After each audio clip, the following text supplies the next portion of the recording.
Hello guys, I'm here in Kuwait Hospital, Mubarak Hospital.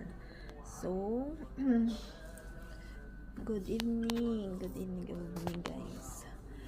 Dito ako kasi sa hospital, 6 days na ako dito.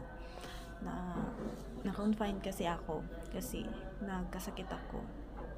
Actually, medyo okay na ako. Tinanggalan na ako ng dextrose, pero ang needle nandito pa. So, ito yung room ko dito sa Mubarak Hospital.